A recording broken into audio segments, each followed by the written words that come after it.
Hay un programa, me encantan los programas donde hacen remodelaciones de casas, de viviendas, están casi en ruinas y ellos las reconstruyen y después dan como la sorpresa a los nuevos habitantes y es muy bonito ver la sorpresa de ver el lugar antes y el lugar después. Algunos hasta lloran mirando ese lugar nuevamente. Y en ese canal en esa temática hay un programa que se llama Hogares Extraños. Me llamó la atención uno de esos programas porque mostraban una iglesia abandonada que había sido comprada a muy bajo costo por una familia para hacer su hogar. En otras palabras, esta familia, donde había un púlpito, hizo su sala de estar. Donde cantaba el coro, hicieron una alcoba. Donde la gente escuchaba la palabra de Dios, hicieron un bar. Y por fuera la fachada, como eran esas fachadas coloniales, antiguas, americanas, de lejos se veía que era una iglesia, pero al entrar se sorprendían porque ahí no se predicaba la palabra de Dios. Era una casa común, aunque tocaban las campanas. Y esto es lo que le ocurrió a Israel en tiempo de los jueces. La adoración a Dios era un recuerdo, una fachada lejana, pero que ahora no existía adoración. Simplemente sabían que había un Dios, pero no lo adoraban. En otras palabras, sus corazones y sus almas ya no adoraban al Dios de Israel, sino adoraban a dioses falsos.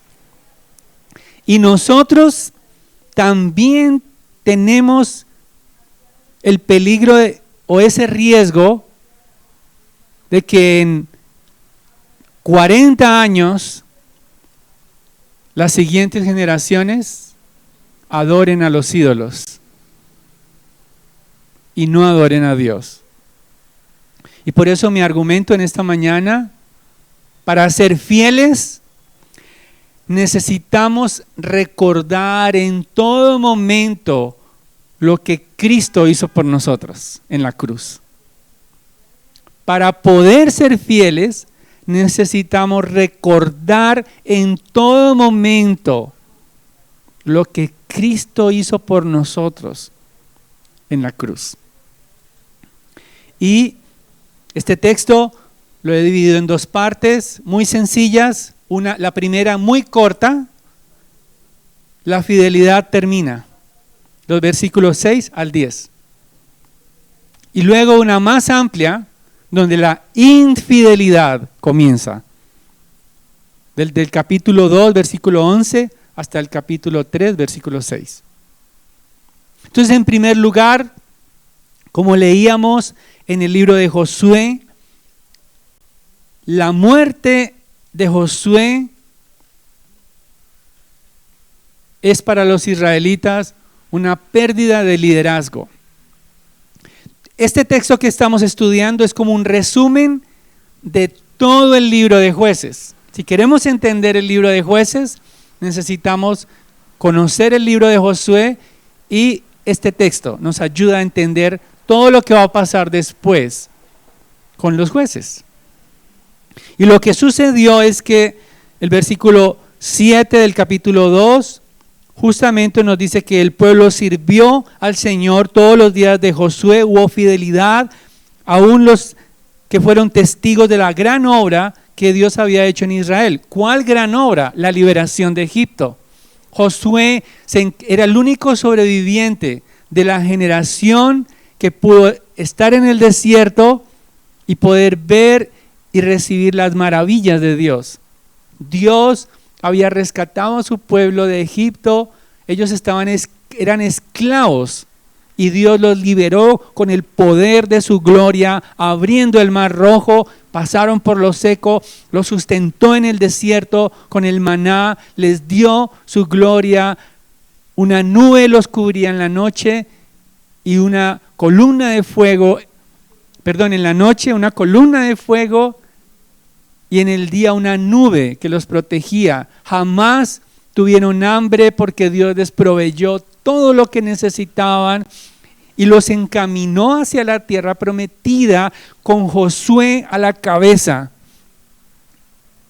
Josué lideró esa limpieza, podemos llamarlo así, de la tierra prometida, conquistando valientemente esa tierra prometida y liberando a la tierra de la idolatría que reinaba allí. Entonces, a la muerte de Josué ocurre algo que el libro de Jueces nos va a estar recordando, y es que solo mientras Josué vivió y aquellos ancianos que estuvieron allí fueron fieles hasta la muerte. Josué fue sepultado en la tierra de su heredad, en Timac Serec, que significa, dicen los teólogos, un lugar soleado, el lugar soleado. Allí fue sepultado Josué, como testimonio de que él le creyó a Dios, que esa tierra fluye leche y miel. Fue sepultado en la tierra que él conquistó, allí en ese lugar, recordatorio. Toda la generación de Josué murió, dice, y lo sepultaron allí.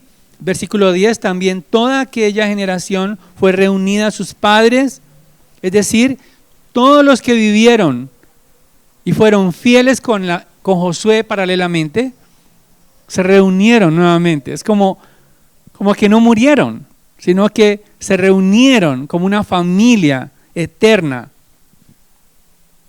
Lo que nos dice y presupone que hay vida después de la muerte y que hay fe y que hay algo más, porque se reunieron, dice la palabra de Dios. Sin embargo, el versículo que sigue, o más bien la parte B del versículo dice: levantó otra generación después de ellos que no conocía al Señor ni la obra que Él había hecho por Israel. Ahora, no conocer no significa que no tenían memoria de lo que había ocurrido. Ellos sabían lo que había ocurrido. Lo que pasa es que ellos no tenían la devoción a Dios, no amaban a Dios. Ellos solamente aceptaban esos hechos como una verdad, quizás, pero no conocían a Dios, porque conocer a Dios es amar a Dios. Y tenemos que tener cuidado, porque aceptar que Dios existe no es conocer a Dios. Conocer a Dios es tener una relación con Él, de dependencia, de deleite con Él, de escuchar su voz, de obedecerlo, de estar dispuesto a honrarlo, a amarlo con todo el corazón, con toda su alma y con todas sus fuerzas. O es amar a Dios, o más bien conocer a Dios, no es simplemente darles nuestro tiempo libre. No es darle las migajas de nuestro tiempo únicamente cuando ocurre una crisis. No, eso no es conocer a Dios. Conocer a Dios es recordar su obra. Y esta generación olvidó a Dios. Dejó de conocer a Dios y su obra. Y eso nos lleva al segundo punto. En ese momento comienza la infidelidad. Termina la fidelidad con la muerte de Josué, tristemente, y comienza lo que los estudiosos denominan el título del sermón. Una espiral descendente, un ciclo que se repite todo el tiempo en el libro de Jueces. Y ese ciclo es de mal en peor. ¿Qué significa? Que cada vez que se repite esas 4 etapas del ciclo, que ya las vamos a ver, el juez se vuelve más depravado. El pueblo se vuelve más despiadado. Los enemigos se vuelven mucho más el tiempo en que ellos someten al pueblo de Dios. O sea, se alarga el tiempo de aflicción. Y todo comienza a volverse un poco más dramático. Va a haber algunos textos que voy a predicar, que son realmente una película de terror. No es nada honroso lo que sucedió, pero es necesario entender qué fue lo que pasó allí por olvidar a Dios. ¿Hasta dónde puede llegar alguien que decía profesar ser cristiano? ¿Hasta dónde puede tocar fondo por abandonar a Dios? Es lo que nos va a describir este ciclo. Y el primer ciclo, o más bien la primera etapa del ciclo, es la apostasía. De los versículos 11 al 13, allí del capítulo 2, vemos cómo los israelitas hicieron lo malo ante los ojos del Señor y sirvieron a los Baales, abandonaron al Señor, el Dios de sus padres, que los había sacado de la tierra de Egipto, y siguieron a otros dioses, entre los dioses de los pueblos que estaban a su alrededor, postrándose ante ellos y provocando a ira al Señor. Dejaron al Señor y sirvieron a Baal y a Astarot. Ese abandono de esa generación, entonces cada vez que leemos en el libro de Jueces, hicieron lo malo, tiene que ver con adoración. Tiene que ver con postrarse. Tiene que ver con servir a otros dioses. Eso es hacer lo malo en este contexto. Es inclinar su corazón y traicionar a Dios, como lo vamos a ver más adelante. Es traicionar a Dios como la traición de un esposo a su esposa. Tal cual. Y estos Baales están en plural porque parece que cada región tenía su propio Baal. Es decir, Baal es el dios de la lluvia y la fertilidad. En otras palabras, lo que comienza ese ciclo de pecado y de abandono de Dios es que ellos adoran a los dioses de los cananeos como si ellos los hubieran dado de comer, porque la lluvia produce la fertilidad, negando a Dios que les dio la liberación. Dios los liberó, no un Baal. Debían servir a Dios, que hizo los cielos y la tierra, que hace germinar las plantas, que controla el universo, el Dios que hizo los cielos y la tierra, el Dios que sustenta los corazones, que da vida, que provee. Él merece adoración. Pero ellos renunciaron a Dios, abandonaron a Dios.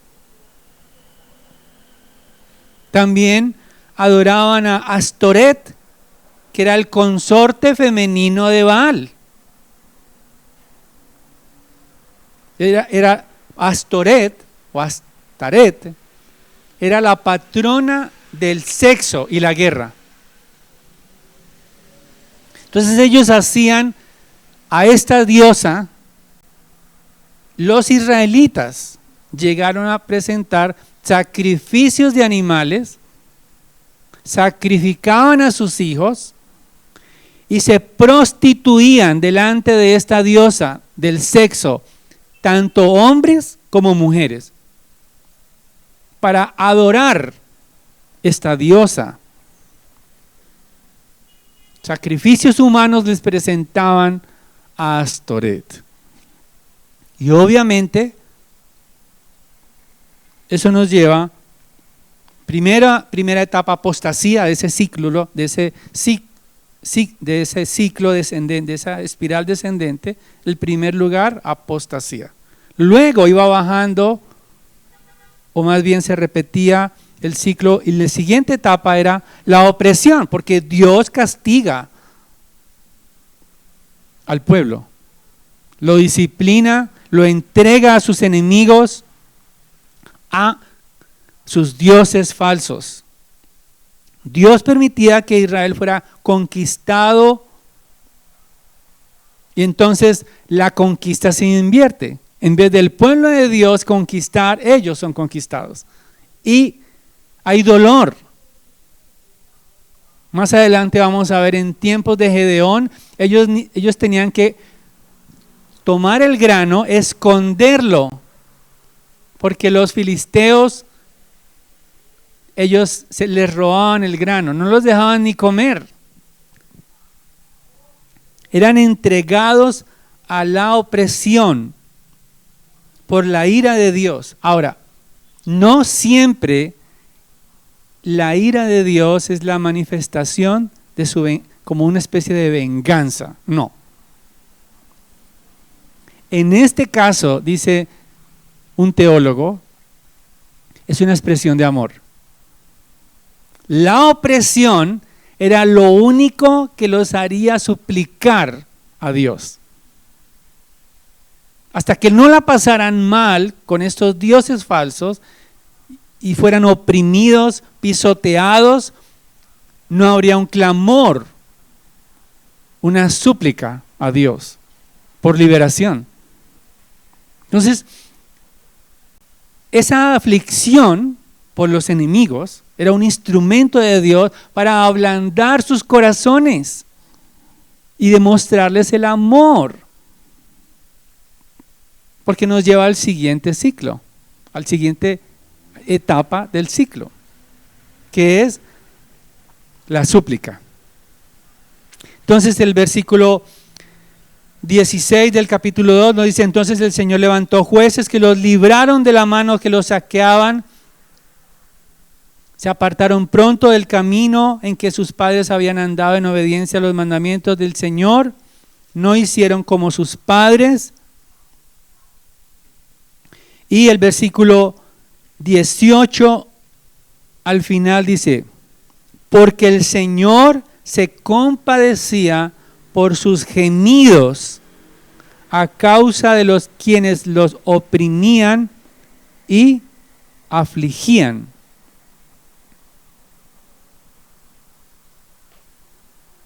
El Señor está escuchando el clamor del pueblo. Y en el versículo 17 hay una expresión muy importante: porque se prostituyeron siguiendo a otros dioses. Es una metáfora, prostituirse es una metáfora de infidelidad a Dios. Adoraban otros dioses y esos dioses los llevaban a gemir.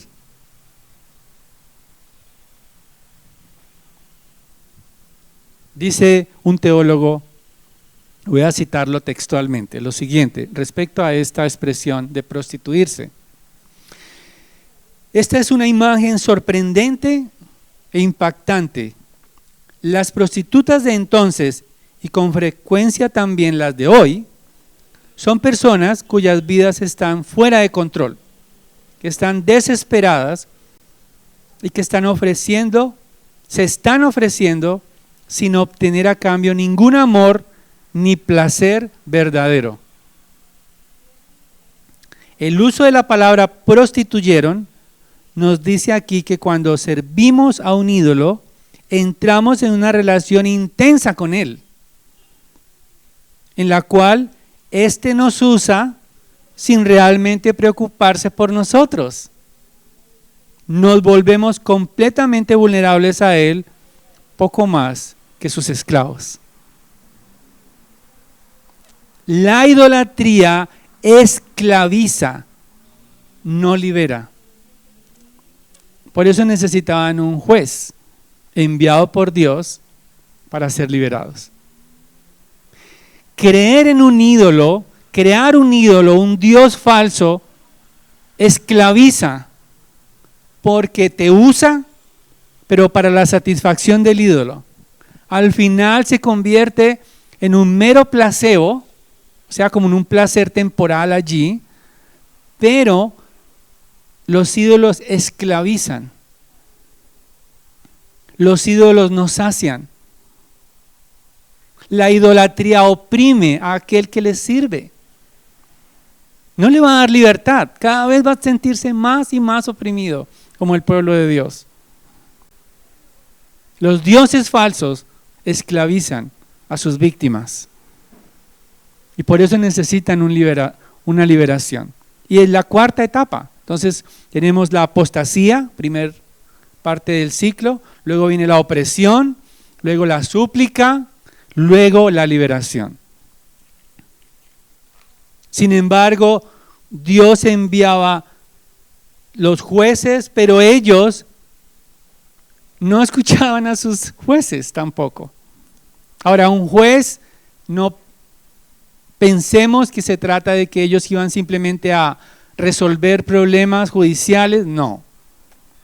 Eran más bien líderes militares, temporales, no eran reyes tampoco, porque ellos simplemente eran usados por Dios en un momento determinado para liberar al pueblo de la opresión.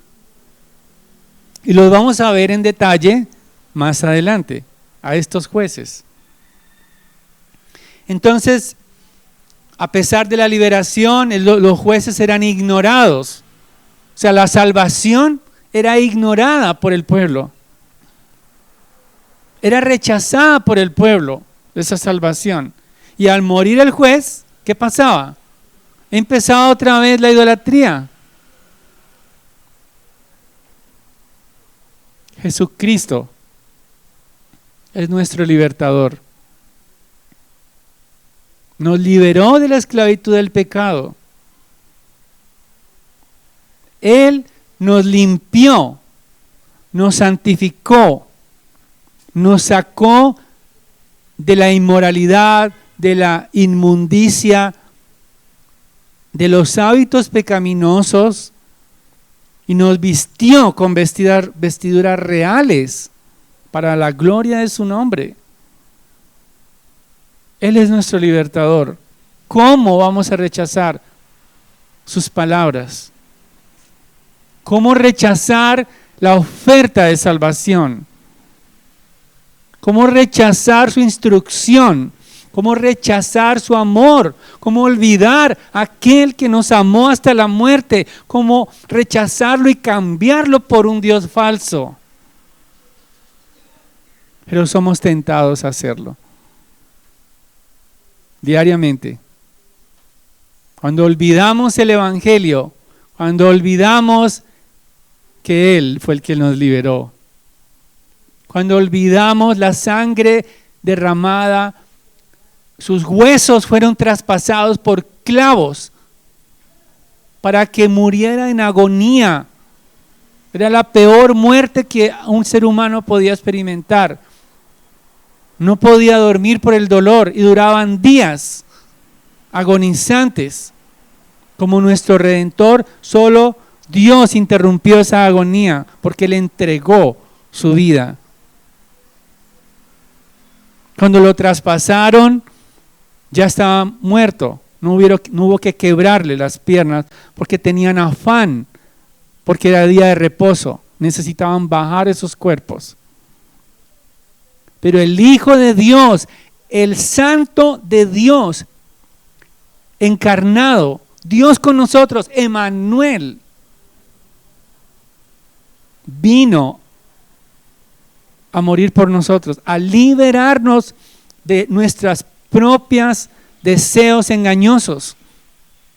¿Cómo servir entonces a otro que sustituya la satisfacción que solo Cristo nos da por el poder de su Espíritu en nosotros? ¿Cómo cambiar la limpieza que Cristo le costó su sangre para ensuciarnos en el pecado, para volver atrás, enlodar las vestiduras de santidad que Él compró con su agonía y su victoria sobre la muerte? Pero podemos ser tentados a hacerlo como Israel. No somos mejores que Israel. Israel fracasó. Dios en el capítulo 3, versículo 1 al 6, vemos que hay un propósito de Dios en todo ese panorama. Eso parece un panorama desolador, parece algo increíblemente que uno no quiere leer, que abandonaron a Dios. Sin embargo, Dios tiene un propósito con esos hechos. Dice que el Señor dejó esas naciones allí. Él es el que las expulsaba por mano de Israel. Él las dejó, versículo 1 del capítulo 3, para probar con ellas a Israel.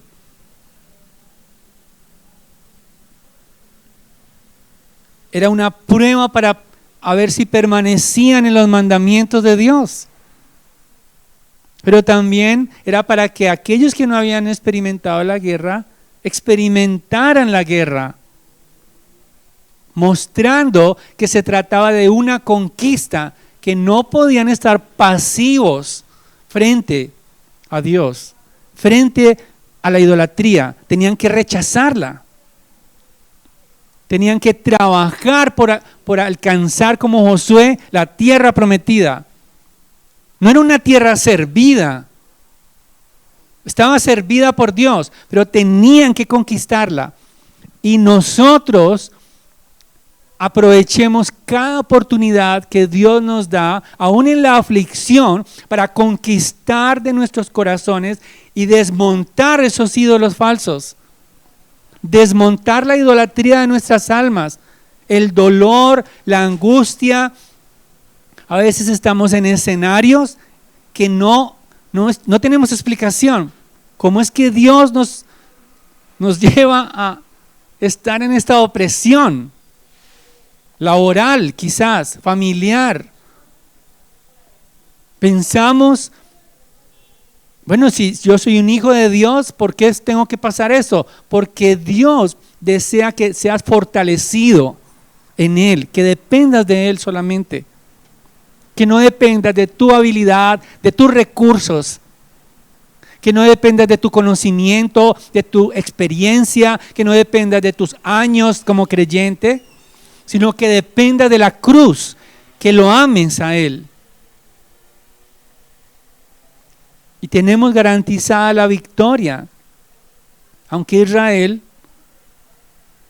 los últimos versículos, es decir, el versículo 5 y 6 dice algo triste. Los israelitas habitaron entre los cananeos, hititas, amorreos, fereceos, los heveos y los jebuseos, todos los pueblos que tenían prohibido, que tenían el mandato de expulsar, habitaron con ellos. En Éxodo capítulo 3, versículo 8 y en Éxodo 23, el Señor advierte a su pueblo: no se mezclen con este pueblo idólatra. No adoren sus dioses falsos. Tenían prohibido hacerlo y terminan viviendo con ellos. Pero aún más, versículo 6, tomaron para sí a sus hijas por mujeres y dieron sus propias hijas a los hijos de ellos y sirvieron a sus dioses. Se mezclaron con este pueblo idólatra. Y por eso ofrecían sus hijos en sacrificio a estos dioses finalmente. Increíblemente el pueblo de Dios cayó tan bajo para adorar a estos dioses que debían expulsar de la tierra.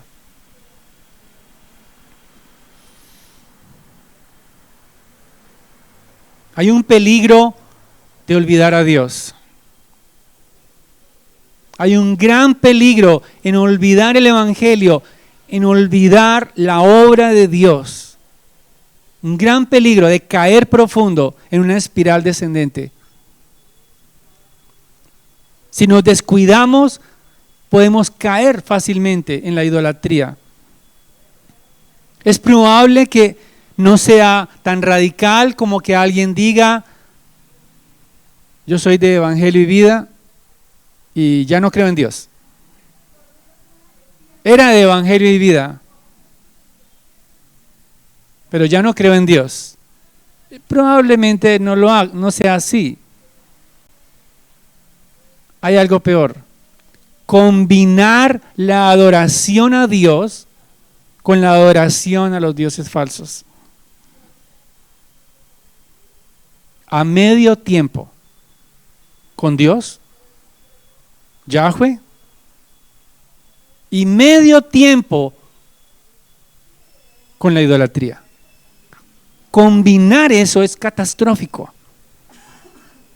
Y allí sí tenemos nosotros alto potencial de combinar la adoración a este mundo.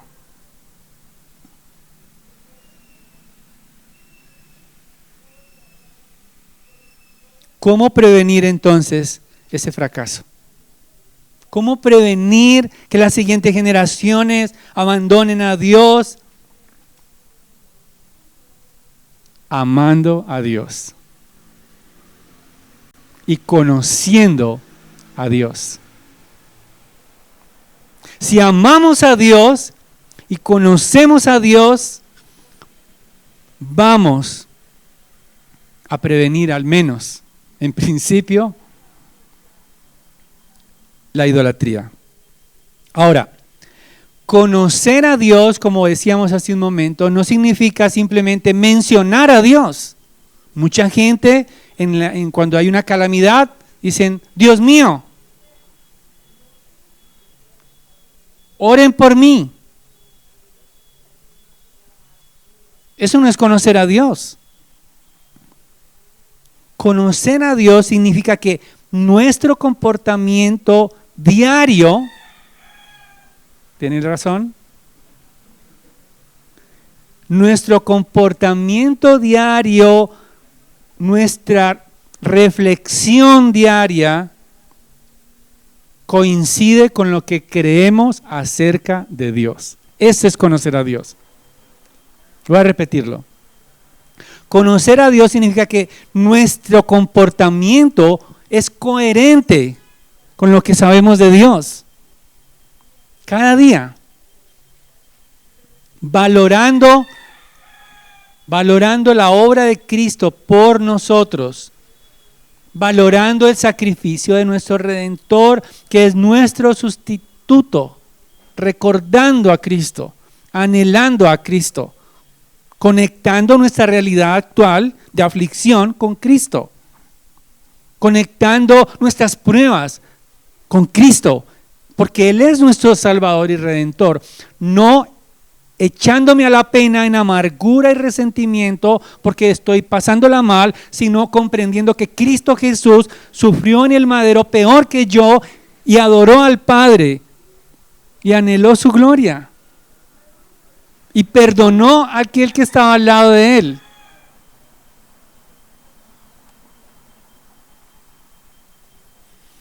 Hermanos, y también reflexiono como padre, no es suficiente que nuestros hijos tengan una idea clara del Evangelio. No es suficiente que reciten el Evangelio. es necesario que vean cómo aplicamos el Evangelio en la vida diaria. ¿Cuáles son nuestras prioridades? Ellos están observándonos. ¿Cuál es nuestra verdadera esperanza? Ellos lo van a ver con sus ojos.